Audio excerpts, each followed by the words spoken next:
Papo de Psiquiatra, com Marcelo Branhas, Marcos Crossi e Pedro Rosa. Tudo o que você sempre quis saber e nunca teve para quem perguntar. Seja bem-vindo e seja bem-vinda a mais esse novo episódio do podcast Papo de Psiquiatra. Hoje a gente vai seguir com uma série de alguns transtornos mentais que não se costuma muito falar. Se você lembrar, a gente já falou de alguns, assim, a gente já falou, por exemplo, sobre transtorno factício, que é um transtorno mental, digamos, pouco conhecido do público, é um transtorno mental infelizmente pouco falado. Hoje a gente vai seguir por um outro transtorno mental, que também não é um transtorno mental desses que está tipicamente na mídia regularmente, né, como é o transtorno de déficit de atenção e com hiperatividade, qualquer outro transtorno mental com depressão, pânico, que são tão falados. A gente vai falar sobre o transtorno dismórfico corporal, que é um problema de saúde que, em alguma medida, pode ser que ele não seja tão falado quanto os outros transtornos mentais que eu citei, porque, de fato, ele é menos prevalente, ele tem um número menor de pessoas que sofrem desse transtorno mental, mas isso não faz ele um pouco importante, porque é um sofrimento muito considerável e é um transtorno mental que é pouco reconhecido, portanto a gente resolveu aqui dedicar um episódio sobre ele, até para que esse tema circule de alguma maneira, né? Então, claro, eu sou Pedro Rosa, eu tô aqui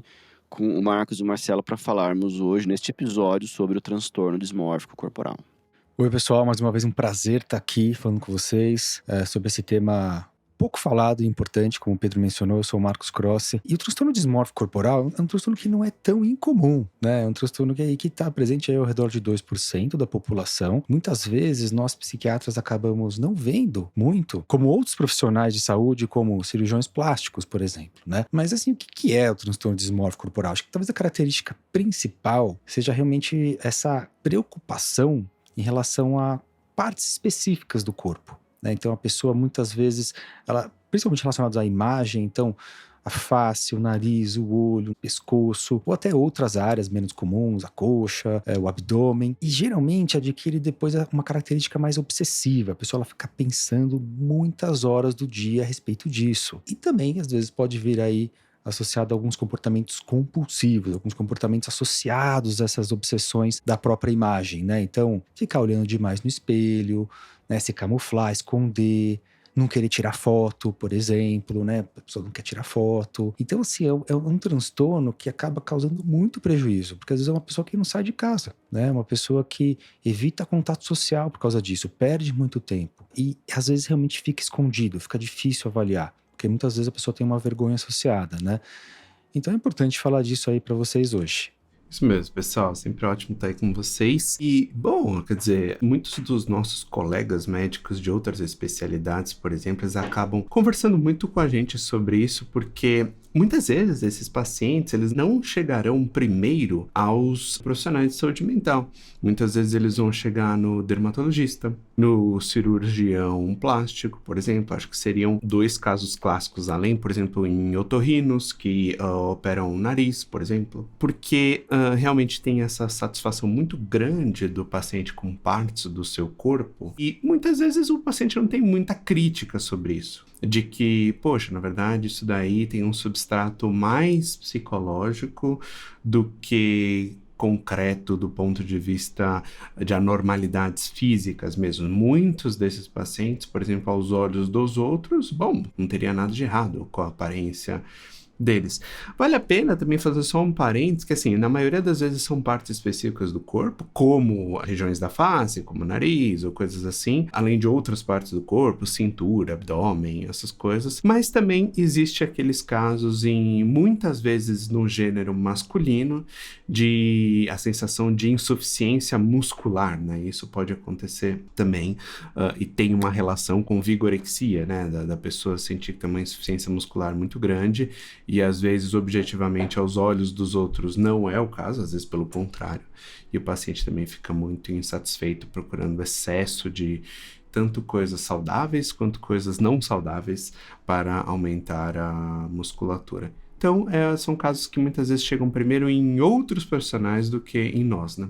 Nos episódios sobre transtornos alimentares, nós falamos algo que é muito importante e que tem a ver, claro, com outros episódios que nós já gravamos a respeito de funcionamento de personalidade, que é o escoramento, o apoio à identidade estar baseado em elementos estreitos. Tipicamente, a gente tem a nossa identidade baseada em vários elementos diferentes. Profissão, família, amigos, crenças pessoais, a crenças até políticas, se alguém tem uma espiritualidade, uma religião, quer dizer, existe amplo apoio para nossa identidade. Podemos ter algumas questões de identidade quando elas estão muito baseadas em algo estreito, né? E algo que não é relacionado à agência pessoal, a conquistas pessoais e a relações interpessoais, mas baseado em algo muito específico, por exemplo, do próprio corpo. Nos transtornos alimentares, a gente falou isso sobre a imagem corporal ser central para a identidade do paciente, no caso ali, a magreza. Aqui a gente tem algo semelhante e que eu acho importante falar isso porque dá uma noção pra gente do sofrimento que o paciente que tem transtorno dismórfico passa. Porque a identidade é muito calcada em algum elemento físico específico, que pode ser uma deformidade que o indivíduo sente que ele tem, uma certa simetria, nariz, pele, assim por diante. E sentir que a identidade do indivíduo depende da solução daquele problema, de ter aquela parte do corpo fisicamente de uma tal forma que muitas vezes é inalcançável. Então o indivíduo fica cronicamente insatisfeito, cronicamente infeliz. E não é só a imagem, é como a imagem que define a identidade. Então a gente consegue perceber que é um sofrimento profundo e que pode parecer, para quem ouve a descrição, de ser algo superficial ou pouco relevante, mas não é verdade. Os pacientes sofrem muito. Muitas vezes a vida deles começa a orbitar em torno de obter essa forma corporal específica que ele almeja. E aí é uma vida que acaba ficando restritiva. Quando uma vida do ser humano fica restrita a algo, com muita frequência ela fica uma vida infeliz. A nossa felicidade depende de a gente ter uma amplitude de comportamentos, uma amplitude de desejos, de motivos. Quando a gente tem um estreitamento desse repertório, a vida vai ficar menos feliz, a qualidade de vida vai se deteriorar, né? Então, acho que isso é uma explicação, talvez, da relevância desse transtorno mental, da gravidade dele. Exato, Pedro. E tem um ponto que é interessante, tem muito a ver com a percepção do corpo. Então, a percepção do corpo tem a ver com a nossa identidade. E tem a percepção objetiva mesmo, que todos nós conseguimos, enfim, com o nosso olhar ver, mas também tem essa percepção emocional, que tem muito a ver com a parte sociocultural da pessoa, por questões mais cognitivas. Muitas vezes a percepção da forma está distorcida. E daí, muitas vezes não adianta a gente chegar para a pessoa e falar, não, mas eu não acho que está assim, né? Porque muitas vezes a gente fica tentando convencer o outro. Não, mas imagina, eu não vejo isso, ou não, ou isso é muito pequeno. E muitas vezes nessa tentativa de convencimento acaba piorando até a situação.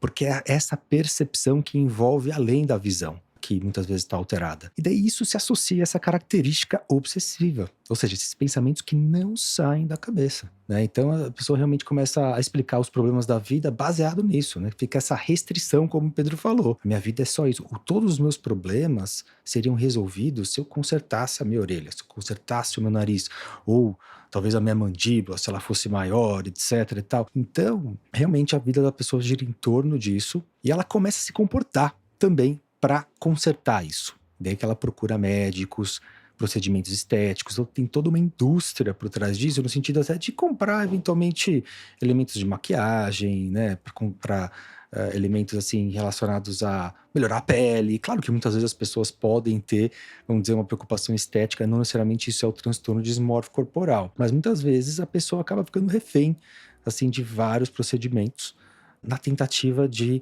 superar essa insatisfação, que daí realmente a resposta não é por esses procedimentos estéticos, né? Quer dizer, vai partir aí para um tratamento de saúde mental. Muitas vezes, enfim, o tratamento do transtorno dismórfico corporal em si, mas bem da vida da pessoa, para ampliar esse repertório. Então é importante saber dessa distorção. E às vezes essa distorção atinge níveis quase que irreais mesmo, quase que níveis psicóticos que a gente fala, né? Quer dizer, a pessoa ela tem muito pouca noção que aquilo, vamos dizer, vem de uma distorção, ela tem pouco insight, pouca crítica, mas não é um transtorno psicótico, né? Não é como esquizofrenia que a pessoa está realmente com delírio, na maior parte das vezes, né? Mas realmente, às vezes, a pessoa ela fica tão obcecada que ela acredita friamente que tem algum defeito que quase realmente descola da realidade. Exato, Marcos, eu acho que isso acaba entrando, né, numa questão de que esses pacientes, eles têm, que nem você comentou, essas crenças nucleares, né, que é uma outra forma de também descrever, de que quase, né, beiram um delírio, mas não são, né, tecnicamente a gente chama de ideias sobrevalorizadas, e algumas dessas crenças nucleares principais desses pacientes é, poxa vida, eu sou defeituoso, minha aparência é defeituosa, então, portanto, eu sou inadequado. Né? Eu sou defeituoso, então eu vou acabar sozinho, isolado. Eu sou defeituoso, então eu sou sem valor. Sou defeituoso, então, quer dizer, eu vou realmente, estou além de qualquer tipo de ajuda, eu não serei amado, né? E minha vida inteira seria melhor se eu consertasse a minha aparência. Então, isso acaba se conversando com muitas áreas, né, da psicologia do indivíduo, como uma sensibilidade grande à rejeição, uma baixa autoestima, uma necessidade grande de aprovação social, tendência à culpa. E daí um ponto interessante é que isso conversa, inclusive, também com os nossos episódios de personalidade. Foi visto que nesses indivíduos, em geral, eles têm um grau de assertividade baixo, um alto neuroticismo, ou seja, uma alta predisposição a emoções negativas, e uma baixa extroversão. Em geral, são as características desses indivíduos, né? Então, vocês podem imaginar todas essas questões que têm que ser tratadas numa psicoterapia. E a grande dificuldade no início é mostrar para o paciente que vai muito além do físico, né? Que com diversas cirurgias, imagina que diversas cirurgias em geral mal indicadas, né, sejam realizadas, o paciente não vai continuar não satisfeito enquanto não endereçar isso. Né? O paciente pode construir hábitos interpessoais ali em torno dessa dismorfofobia, desse receio, dessa grande preocupação e desejo de que certa parte do corpo fosse diferente, hábitos que podem até se parecer com outros transtornos mentais, como ansiedade social, né? A gente tem um episódio sobre isso, de indivíduos que às vezes na ansiedade social têm algumas características do próprio corpo, como a tendência a ruborizar, tremores, ou outra questão de não se expor. Tem uma questão diferente aqui, né? Do indivíduo ter um foco no julgamento e não dele de si como um indivíduo tolo ou inseguro ou incapaz de se posicionar, em contraste com a dismorfobia que envolve a exposição de um defeito corporal que o indivíduo entende como extremo, inaceitável e que deveria ser ou escondido ou modificado drasticamente, né? E é claro que uma preocupação recorrente, intensa, pode para algumas pessoas pensar, puxa, será como é que eu diferencio isso de uma ansiedade generalizada, né? Porque a ansiedade generalizada, ela é generalizada. Se refere a vários aspectos do cotidiano, com várias preocupações diferentes, ainda que periodicamente possa se concentrar em um tema específico, que é um tema às vezes mais quente do momento, ou o problema da vez, né? Mas os pacientes percebem, às vezes, que tem ansiedade generalizada que vai migrando, né? E aí, quando um problema é resolvido, automaticamente o que estava no nível 2 adquire a importância do primeiro. Enquanto que na dismorfobia, a gente tem um foco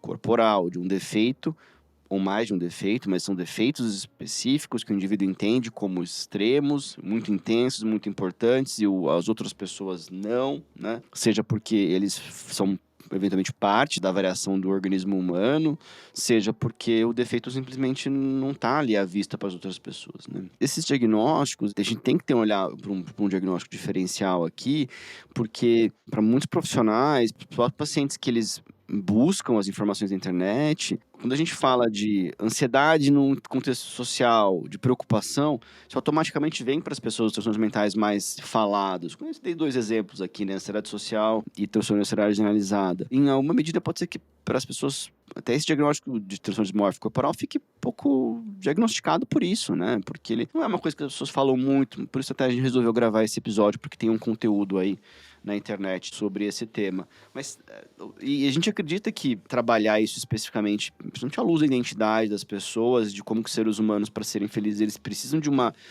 diversidade de âncoras para identidade, ou o que você quiser, de pés para esse banquinho, para essa mesa, não dá para ter uma coisa só tão estreita, né? E que no fundo, como o Marcos e o Marcelo falaram, também do que não fazer, né? A busca por procedimentos estéticos, cirúrgicos, não vai trazer a solução para essa questão, muito pelo contrário, né? Vai trazer uma acentuação disso, uma vida que vai cada vez se debruçar mais e mais exclusivamente sobre esse tema, uma existência que vai orbitar em torno desse tópico, e a busca é por outro caminho, não é pelo caminho da solução cirúrgica, assim, né?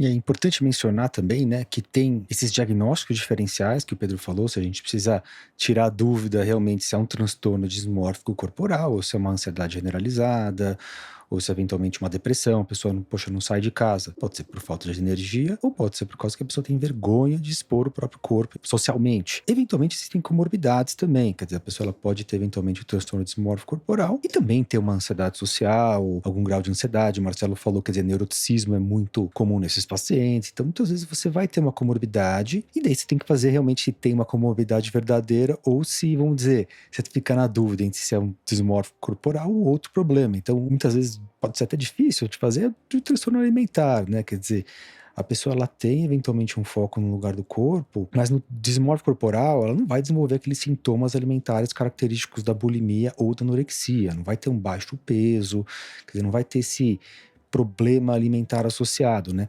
Agora, alguns pacientes com transtorno dismórfico corporal podem vir a desenvolver um transtorno alimentar, e daí, vamos dizer, fica uma comorbidade, a pessoa tem os dois. Outro que fica às vezes na dúvida é sobre o TOC, né, um transtorno obsessivo compulsivo. O transtorno dismórfico corporal lembra um pouco o TOC. Por quê? Porque tem esses pensamentos que não saem da cabeça, que a gente chama de pensamentos intrusivos, são pensamentos desconfortáveis, e eventualmente as compulsões também, né, quer dizer, esses comportamentos relacionados a esse defeito percebido, né? A pessoa fica olhando no espelho, fica se arrumando muito tempo antes de sair, coisas do tipo. O transtorno dismórfico corporal é mais relacionado mesmo a essa parte do defeito ou múltiplos defeitos percebidos do corpo. Enquanto o TOC, vamos ver outras obsessões de limpeza, de arrumação, de organização e assim por diante, né? Mas, eventualmente, as pessoas podem ter os dois. Então, é importante que, assim, é muito importante ter uma avaliação clínica completa com o seu psiquiatra, com o seu psicólogo, enfim, para avaliar mesmo aí qual que é o diagnóstico correto e se tem comorbidade. Bom, pessoal, em linhas gerais, qual que é o tratamento para transtorno dismórfico corporal? Bom, é um tratamento que a gente dá para dizer que ele é específico, até porque é um problema mais específico. E, em linhas gerais, pro transtorno em si, o foco é principalmente psicoterápico, né? Uma das terapias mais estudadas é a terapia cognitivo-comportamental para transtorno dismórfico corporal. Ela foi customizada para isso. Além disso, como sempre, né, as comorbidades, ou seja, os outros transtornos psiquiátricos relevantes que acompanham o quadro, também têm que ser endereçados. Por exemplo, que nem vocês estavam comentando, quando o paciente tem um transtorno alimentar, obviamente isso tem que ser endereçado. Quando tem uma depressão, idem. E dando alguns exemplos, né, num paciente, por exemplo, que tenha um nível de ansiedade significativo, né, que também preencha critérios, por exemplo, para um transtorno de ansiedade generalizada, além do transtorno dismórfico corporal, claro, pode se beneficiar, por exemplo, de inibidores seletivos da recaptura de serotonina. Quando há uma depressão, também essa depressão tem que ser tratada, inclusive farmacologicamente. Agora, pro transtorno dismórfico corporal em si, as medicações elas acabam não sendo tão efetivas, é mais para as comorbidades. Mas, em geral, elas são tão presentes que muitas vezes o paciente vai, sim, acabar usando alguma farmacoterapia, além da TCC específica para o transtorno dismórfico corporal. Como a gente sabe que tem, além das pessoas leigas, né, ouvindo o nosso podcast, também a gente sabe que tem psicólogos, estudantes. Tem um livro interessante que ele está disponível em inglês de uma expert nesse assunto, que é a Catherine Phillips, e a tradução do título seria Transtorno Dismórfico Corporal, Avanços em Pesquisa e na Clínica. Então, acho que para quem quiser dar uma conferida, é um livro bacana sobre o tema. Bom, pessoal, a ideia é falar sobre um transtorno mental que é globalmente negligenciado e a gente quis dar uma ideia geral sobre ele e descrever um pouco os sintomas e também contextualizá-lo em relação à personalidade, que é um tema que a gente fala pra caramba, né? O nosso questão central, e trazer também um conteúdo para que as pessoas que tenham esse transtorno mental possam receber informações, familiares também. A gente sempre agradece a audiência e se você tiver algum transtorno mental aí que você queira saber e que a gente ainda não falou, pode deixar sugestão que a gente organiza aqui no nosso pipeline de gravação. Inclusive é uma coisa de coincidência, né? Porque a gente já tinha programado para gravar, mas alguém 2 dias atrás pediu esse transtorno específico, né? Então essa pessoa talvez possa ficar feliz aqui. Você que falou e fez esse comentário, a gente já tinha planejado, tá? Mas a gente teria considerado sim a sua opinião, simplesmente porque você mandou uma mensagem pra gente lá, fez um comentário no episódio no Spotify. Um abraço e até a próxima. Um abraço, pessoal. Mandem sugestões de episódios que a gente provavelmente irá fazer. Um abraço, pessoal. Um prazer estar aqui com vocês. Até a próxima.